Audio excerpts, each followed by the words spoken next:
Queridos irmãos, a paz do Senhor Jesus.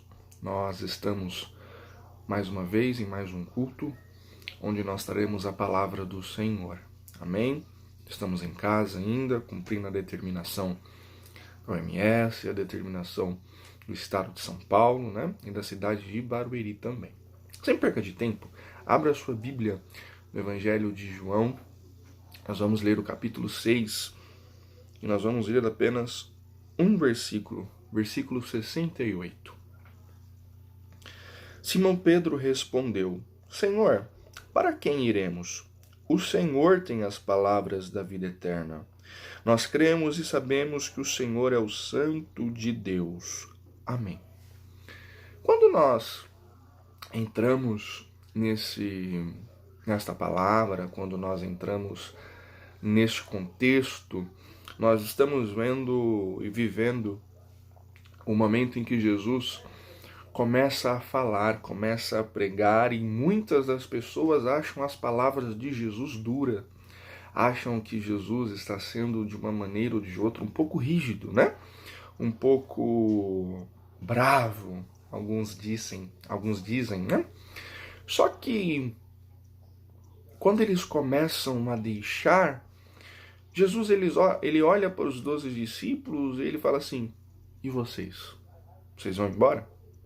Vocês vão sair também? E Pedro responde o que nós acabamos de ler: Senhor, para quem nós vamos, né? Ou a quem iremos? Se só o Senhor tem palavras de vida eterna, só o Senhor tem a palavra que precisamos para sobreviver, só o Senhor tem a palavra que precisamos para passar por este mundo de terror, passar por este mundo mal e chegarmos ao lugar santo que é o céu, né? Eu gostaria de trazer para os nossos dias. Hoje, muitas pessoas acham o verdadeiro evangelho, o evangelho genuíno, um pouco duro para ser seguido, né?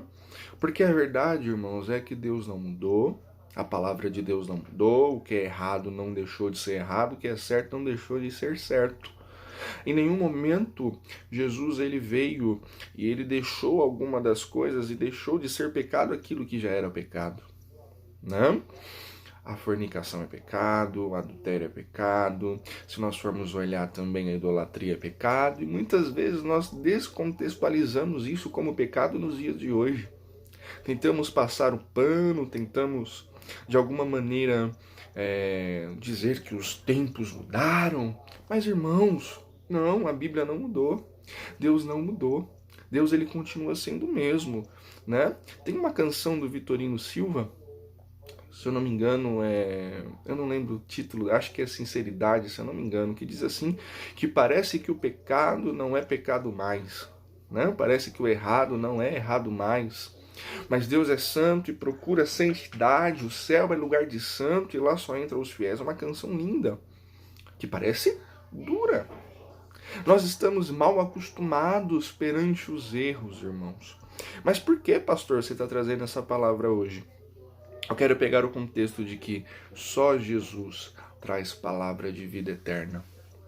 Quantos lugares hoje, irmãos, parece melhor para se estar do que a igreja? Quantos lugares hoje parece ser melhor para se estar, irmãos, do que uma igreja, do que um templo?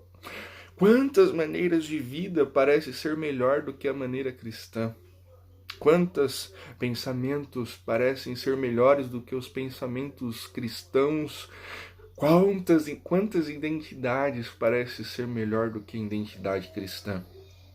Mas se nós olharmos, tudo nesse mundo é passageiro.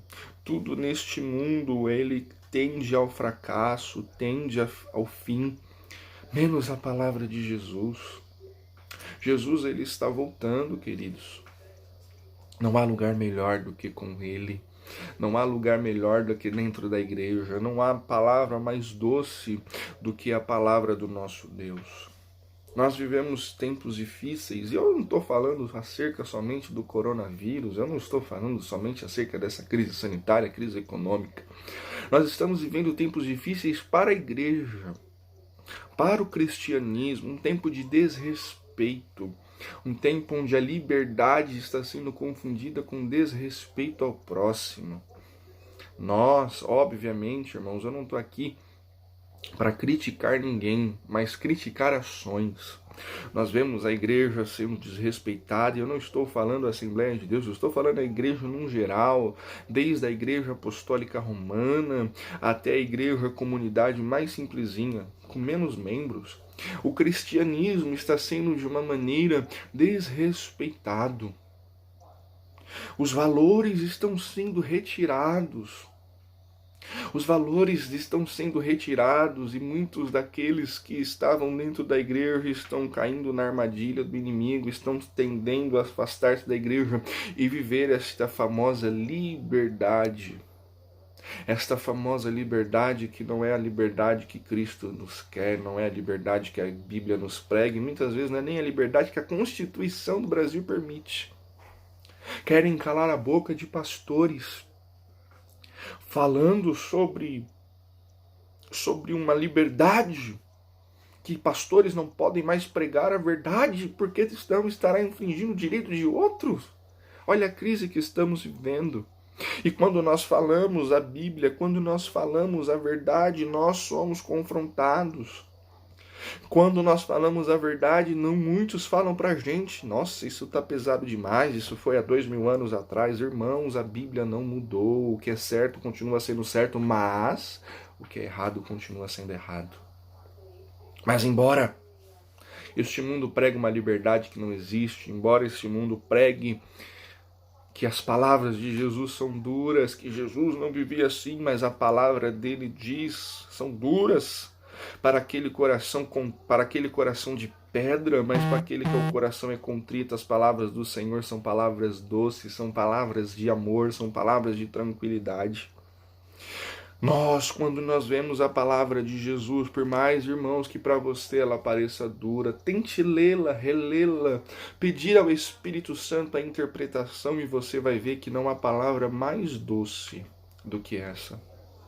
O mundo vai passar, irmãos. Nós vemos lá em Apocalipse, nós vemos em Mateus, que o mundo ele vai ter um seu fim, o ciclo da terra vai passar, e as únicas coisas que ficarão vão ser a palavra do Senhor, vai ser a igreja. As palavras do Senhor, por mais que hoje ela te pareça dura, elas são a única que te garante a vida eterna, são a única que te garante a paz, é a única que te garante do mundo do caos resposta para tudo. Irmãos, resposta para o coronavírus está onde? Está na Bíblia. Respostas para filhos matando pais, pais matando filhos, está onde? Está na Bíblia. Respostas para a fome, está onde? Na Bíblia. Pastor, e resposta para falso profeta, está onde? Está na Bíblia. A palavra de Deus, ela é eficaz, a palavra de Deus ela é maravilhosa, basta que nós deixemos que ela viva em nós, né? Eu sempre defendo que não adianta ler a Bíblia como um livro qualquer. A Bíblia é um livro que nós precisamos praticar. Se eu não pratico a leitura da Bíblia, se eu não pratico aquilo que eu leio, de nada valeu eu pegar e lê-la. Eu tenho que praticar.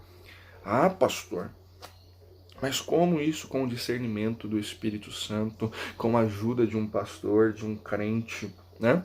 Muitos talvez neófitos, ou seja, né, novos na fé, não sabem como colocar em prática as palavras deste livro, mas procurem um pastor, procurem um irmão com mais tempo na carreira, né?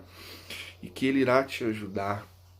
Mas não há palavra mais doce do que a palavra de Jesus. Talvez você que esteja assistindo esse vídeo, né? Nós gravamos, colocamos no canal da nossa igreja, mas como está na internet, chega em qualquer lugar do mundo, né? Talvez você que esteja assistindo este vídeo esteja passando por um momento de descobrimento, esteja passando por um momento de realizações pessoais, esteja passando por um momento de dúvidas dentro da sua cabeça, dentro da sua mente. Tenha certeza de que não há lugar melhor do que com Jesus Cristo, não há lugar melhor do que com Jesus, não há lugar melhor do que a igreja, não há palavra mais doce do que a palavra do nosso Deus. Deus não mudou. Sim, é preciso ter regras, não é um negócio zoado, como diz os jovens hoje, né? Não é de qualquer maneira. O céu, ele tem uma maneira de se ir. Sim, nós precisamos seguir à risca o que está escrito nesse livro, sem sermos hipócritas, sim. Mas por mais que seja um atrito entre o nosso eu e a palavra do Senhor, esteja atrito, tenha certeza que se você deixar a palavra do Senhor invadir o seu ser, dominar o seu ser, você passar a viver para Cristo e fazer o que Cristo faria, a sua vida irá melhorar. E a palavra antes amarga se tornará doce. Para muitos, remédio parece duro, né?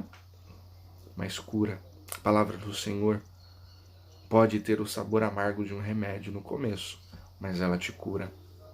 Para muitos, uma fisioterapia machuca, dói, mas depois de um certo tempo você vai recuperar o seu movimento.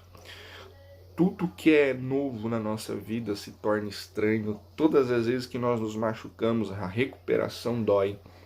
Mas vocês que estão, nós que estamos machucados espiritualmente, se nós praticarmos essa fisioterapia, que é ler a Bíblia aos poucos, por mais que no começo doa e vai doer, aos poucos eu recupero total movimento. E aquilo que era dolorido passa a ser prazeroso. E nós vamos querer levar essa cura, esse remédio para mais e mais pessoas. Isso é a Bíblia, isso é o Evangelho. Aquilo que eu quero de bom para mim, eu quero de bom para você também. E o que é de melhor para o ser humano, para o homem, para a mulher, para a criança, é estar com Jesus Cristo. Para onde iremos nós, se só o Senhor tem as palavras da vida eterna? Não tem para onde fugir, só Jesus, ele tem a palavra que nós precisamos ouvir. Muitos falam o que nós queremos, mas só um fala o que nós precisamos. Nós precisamos de Jesus. Tem um hino, se eu não me engano, 303 da harpa, que diz que nós precisamos de Jesus. O hino 505 fala que as palavras de Jesus, né, são maravilhosas, né? Tem um hino que fala: a tua palavra escondi, guardada no meu coração. Traga a palavra do Senhor para o teu coração, pratique-a. Faça essa fisioterapia espiritual, aplique esse remédio espiritual que é a palavra do Senhor, e você vai ver que a sua vida vai melhorar. Amém? Que Deus te abençoe e a paz do Senhor.